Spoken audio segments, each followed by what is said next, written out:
Se acaba de producir un acto, por supuesto, esperado en la Asamblea Nacional con el anuncio de la declaratoria del abandono constitucional del cargo del ciudadano presidente de la República por aplicación del artículo 233 de la Constitución, que establece las llamadas faltas absolutas presidenciales, que aparecen organizadas por primera vez en la historia constitucional venezolana en la Constitución de la República Bolivariana de Venezuela.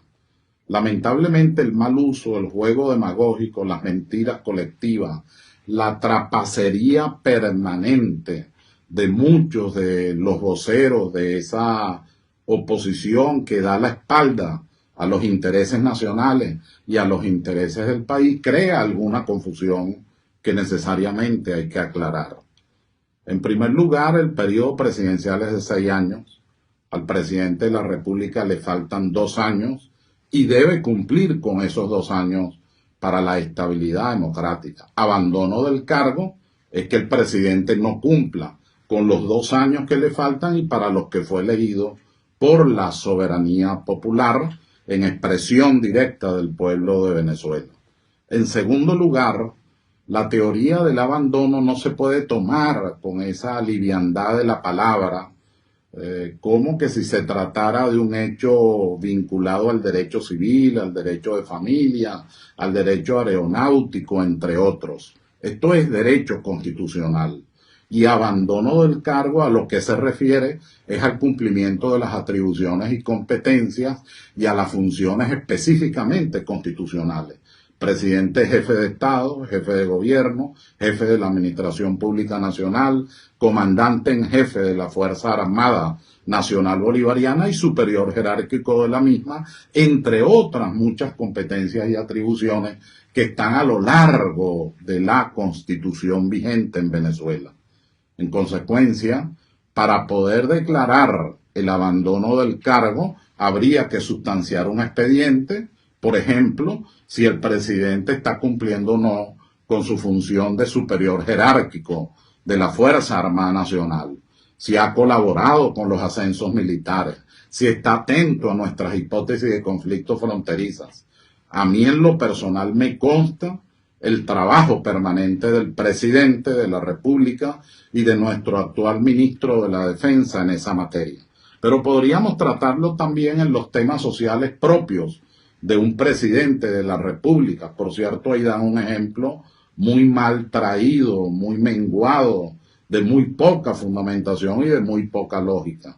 Que si un padre en una situación etílica resulta que abandona el hogar, y el otro ejemplo es que si el padre no cumple con la educación, con la salud, con la vivienda.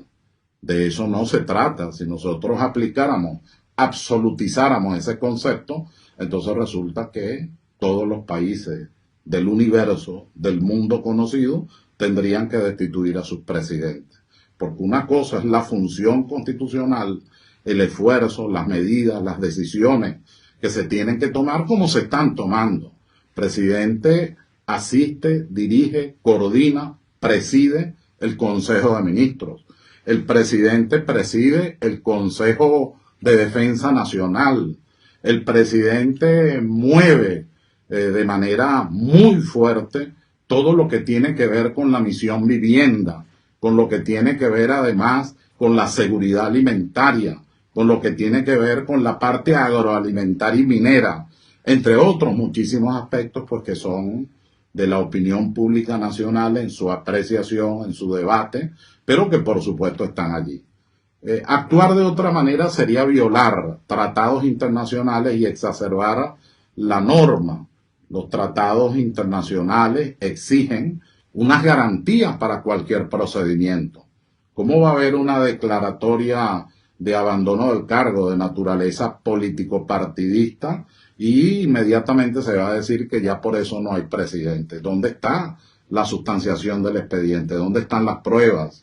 ¿Dónde está el testimonio? ¿Dónde está el derecho a la defensa?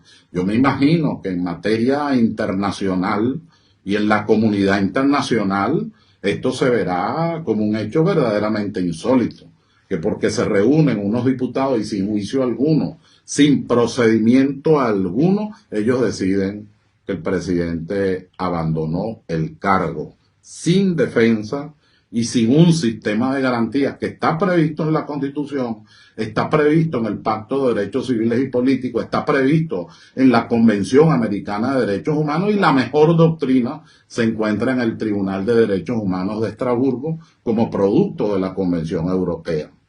El otro aspecto que hay que mencionar es que estamos en una situación verdaderamente difícil.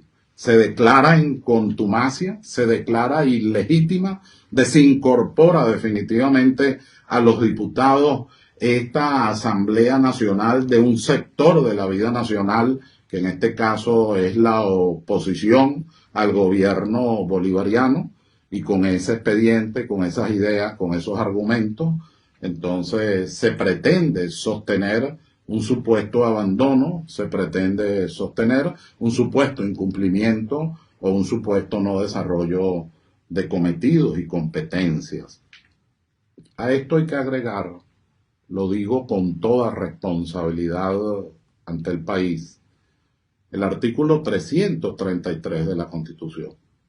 Nosotros estamos en una situación prácticamente de facto, en una oposición que tiene circunstancialmente la mayoría en la Asamblea Nacional, pero que esa Asamblea Nacional se declaró ilegítima, inconstitucional, además en desacato, a veces violento, en rebeldía frente a todos los poderes del Estado, al Poder Ciudadano, al Tribunal Supremo de Justicia del Poder Judicial, al Poder Ejecutivo en todas sus manifestaciones y a muchos de los sectores de la vida nacional. En consecuencia, ese proceso de ilegitimidad, que no de origen, como dice la teoría del Estado, y a ella me apego, moderna, no de origen, sino de desenvolvimiento, de desarrollo, coloca entonces a la Asamblea Nacional en una situación nugatoria. Por eso es que recomiendo a quienes están asesorando estas aberraciones que por favor lean el artículo 333.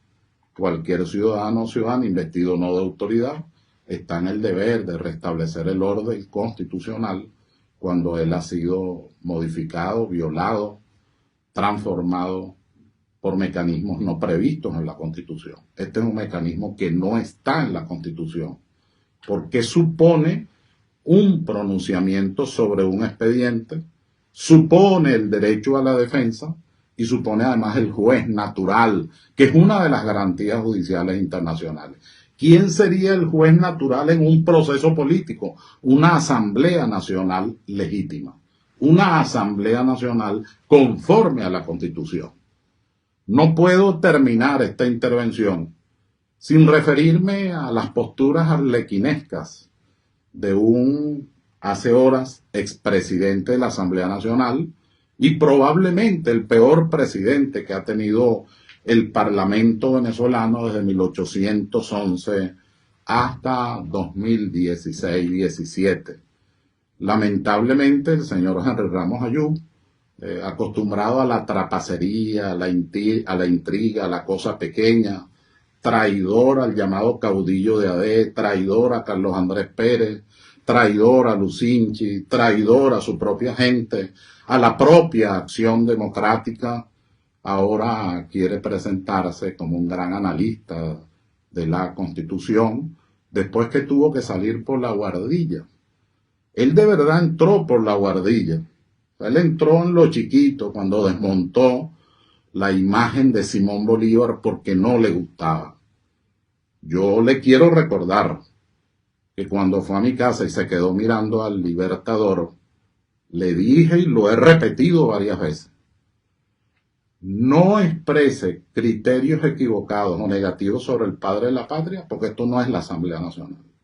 Esta es mi casa, este es mi hogar, aquí se respeta a Simón Bolívar, y de usted expresarse mal, usted se tiene que ir inmediatamente. Por supuesto, eludió aquello, se dedicó a hablar de que tenía malos constitucionalistas, que 700.000 abogados que ninguno servía. No voy a dar los nombres porque no puedo caer en el mismo miasma putrefacto que su verbo lamentablemente ha generado en este momento y para las nuevas generaciones. Yo lo convoqué a un debate nacional, pero con un objeto pedagógico, aclarar al país y con toda humildad. Si hubiera convencido en ese debate que tenía la razón, yo lo hubiera aceptado. Pero yo sigo pensando que se trata de un trapacero arlequinesco, una figura de estas que aparece cada cierto tiempo en cada país, como aquel loco griego del que hablaba Simón Bolívar, que dirigía batallas desde una roca mirando los barcos sin saber dónde estaban. En conclusión, debo precisarles, el presidente de la República democráticamente es Nicolás Alejandro Maduro Moros. Los poderes constituidos legítimamente, menos la Asamblea Nacional, son el Poder Judicial, el Poder Ciudadano, el Poder Electoral y el Poder Ejecutivo. Cuando hay un intento de disolución del Estado, de golpe de Estado, en Venezuela se han planteado dos doctrinas. La doctrina Betancur, que consistió fundamentalmente en meter los presos a todos y después torturarlos. Historia Patria, Ambrosio Oropesa, Constitución de 1961, comentarios a la misma. Y la otra posición, que es la que ha asumido el gobierno bolivariano, que es la tolerancia, el respeto a la democracia, el respeto a la opinión distinta, como decía Voltaire, prefiero dar mi vida, pero que te expreses. Bueno, de esa manera es que lo hace el gobierno bolivariano. Tengo que decir que vamos a salir de esta guerra económica, de esta guerra social, de esta confrontación a la que nos quieren llevar, utilizando las frases marmorias, extraordinarias, significativas del Papa Francisco. La paz a través del diálogo. Hay que sentarse a dialogar, pero con sinceridad, con la verdad, no con actitudes trapaceras, y muchísimo menos con un verbo menguado y lamentable, que recuerda muchas de las novelas venezolanas. En este momento recuerdo a Rufino Blanco Fombón, a Rómulo Gallegos, entre otros, como muchas veces definieron en la política ese tipo de personajes. Rómulo Gallegos lo llamaba Mujiquita. Bueno, señor Ramos Ayub, mi debate está a la orden, aunque ahora no sea presidente de la Asamblea Nacional, pero está a la orden para construir. Está a la orden para el mejor porvenir de Venezuela. Está a la orden para que de verdad confrontemos ideas. Repito, el presidente de la República es el señor Nicolás Maduro Moros. No procede el abandono constitucional del cargo. No se siguieron los procedimientos que establece la propia Constitución y la Asamblea está entrando ahora en una fórmula distinta de los golpes de Estado. Antes era muy fácil estudiar un golpe de Estado porque lo que se trataba era de una acción armada de un órgano del Poder Público Nacional, como lo define Cataneo y los principales estudiosos de esta materia. Hoy día es un poco más complejo porque estamos en una guerra de quinta generación, de simulación de hechos, de mentiras colectivas, de manejo del capital aliado a situaciones tecnológicas en los medios de comunicación social, de distorsión de cada una de las verdades. Pero el pueblo no se engaña, el pueblo sabe quién le miente y el pueblo venezolano tiene una gran experiencia y por eso al día de hoy no han logrado que aquí se produzca un Caracazo o que aquí se produzca una especie de guerra civil con lo que pareciera que se sentirían muy bien.